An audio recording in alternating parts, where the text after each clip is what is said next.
Okay, so the SG has been curing now for quite a few weeks. It will be more than ready to go. The neck is looking really good. I mean, I barely even need to do anything with that one.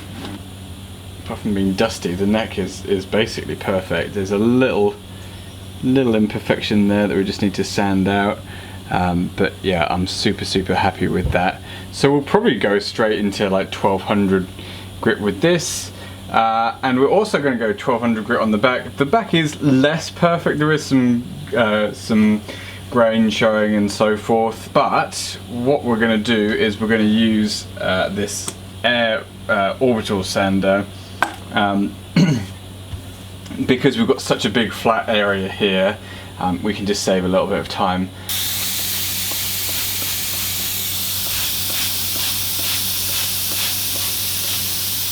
I'm just giving this a real good spray down because it's been in my drawer for a little while, and I just want to make sure that we sort of spritz off any grit that might be on there. And we'll just go slow and we'll see how we go with it.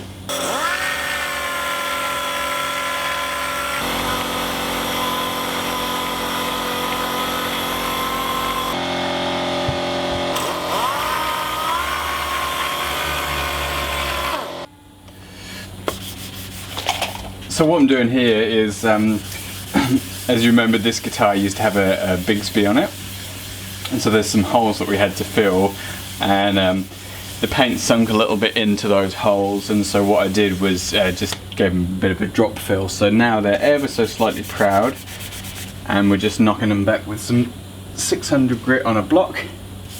Now you'll have noticed that I'm completely avoiding these areas. There's just too much chance of burning through. And that would be a disaster. A fixable disaster, but a disaster.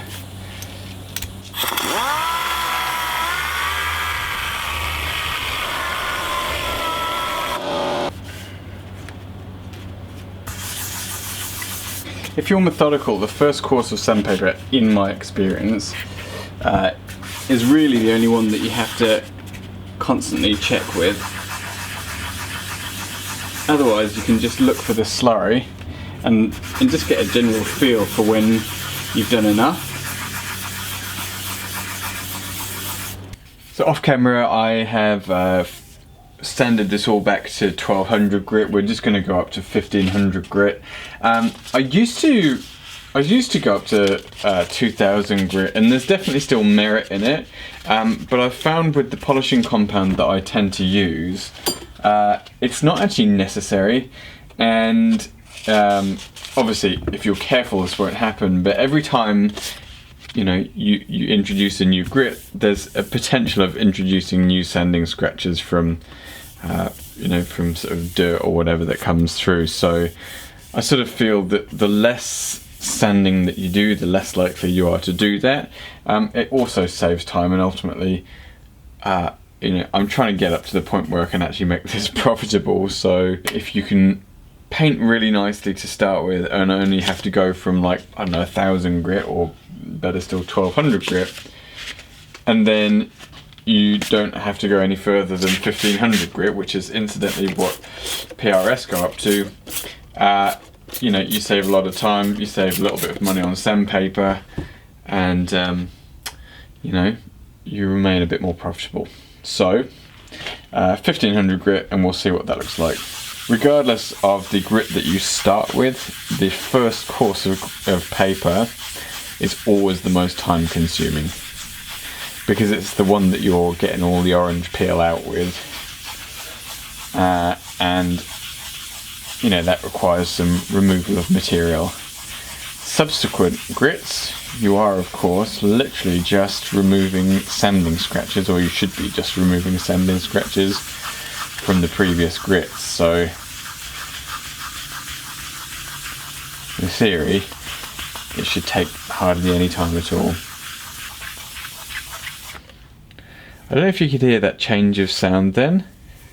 That is indicative, not always the case, but indicative that you have something between your paintwork and your sandpaper.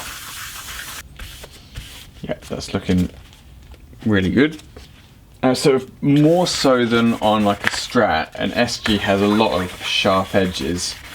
You know, the edges kind of here, for example, aren't radiused in the way that a Strat is, and you've got all this stuff here, and the horns are very sort of like devil-like, and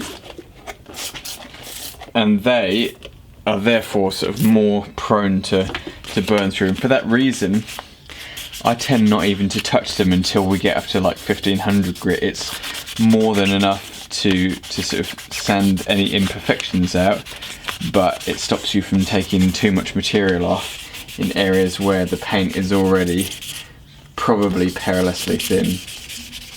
The other thing always to look out for with this stuff is pink slurry. You know, we're looking for a nice white slurry here, and that suggests to us that we're cutting through paint, and the sanding process is happening as we expect it. When you get pink slurry on a red guitar, it means that you've gone through to the colour coat. That's not necessarily a disaster if you catch it soon enough. It does mean that you're going to have to shoot a little bit of clear over it. But what it does mean is that you need to stop sanding in that area immediately. I reckon that's good there. So I reckon I'm going to hit the back of the neck.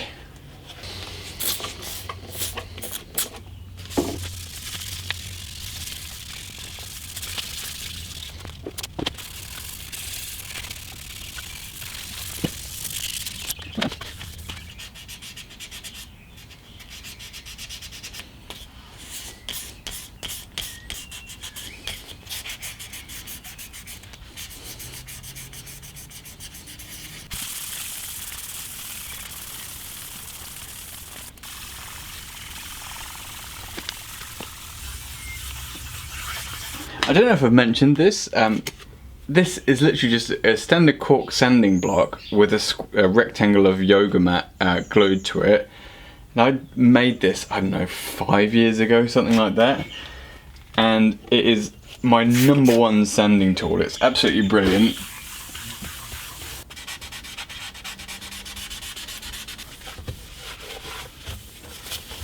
I think we're good to start polishing.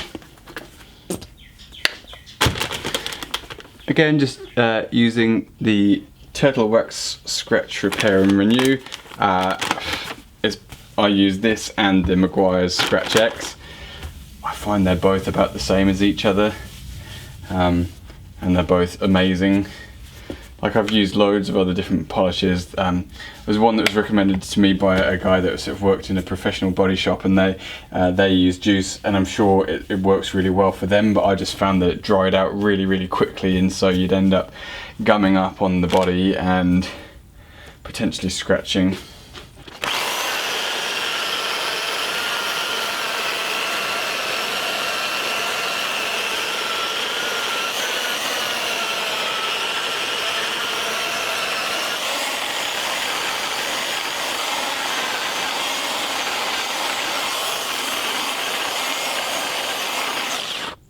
It's looking surprisingly good.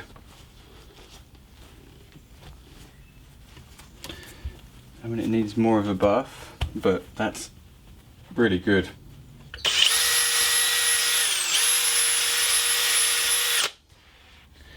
What you don't want to do if you've got allergies to this stuff is spray your face with it.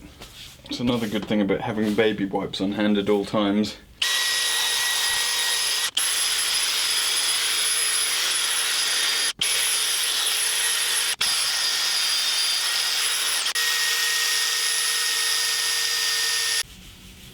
I'm going to give this a quick once over again on the back, and honestly, I reckon that's done on the back.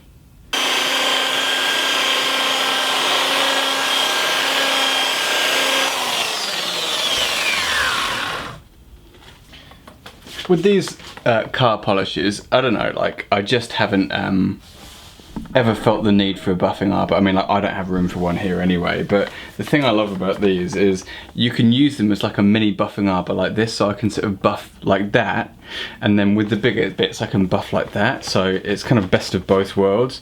And famous last words, it's just a lot more controllable, and I feel, judging by my personal skill set, I'm far less likely to sling a guitar into the ground than I am with a buffing arbor.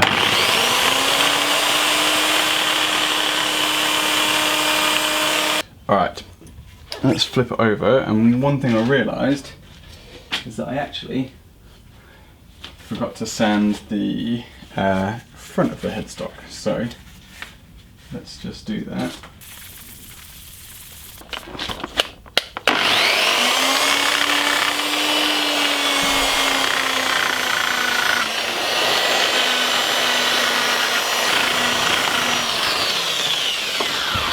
It's pretty good. It's not perfect. Let's see if we can just make it a little bit better with our new friend.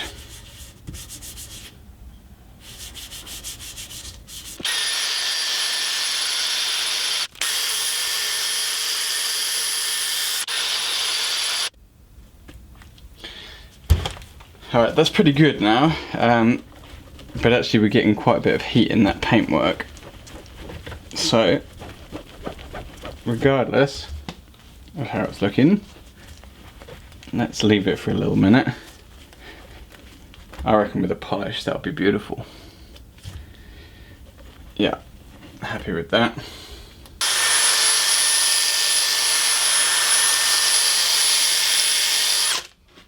I remember when I just sort of started guitar building, reaching out to a guitar paint group and just going, you know, I just don't get it. I'm sort of being so careful when I'm sanding, and you know, I'm still getting all these scratches when I'm polishing, and sort of showed pictures, and someone said, you just need to carry on buffing.